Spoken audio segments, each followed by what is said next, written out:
I had actually seen Gina and Michael in an interview, and then I read their book, and then I read the script, and I was so moved that a family, you know, individually could go through such grief and really navigate their way through that journey, and at the end of it, find each other. It was an honor to be a part of telling this story, and I only hope that we did it in a way that makes them proud and did, you know. You did. Thank you. Thank you.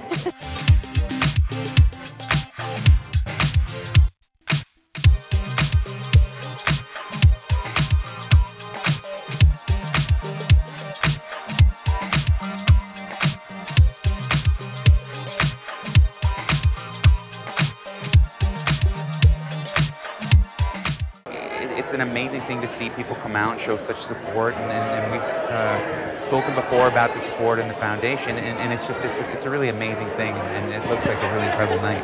It is.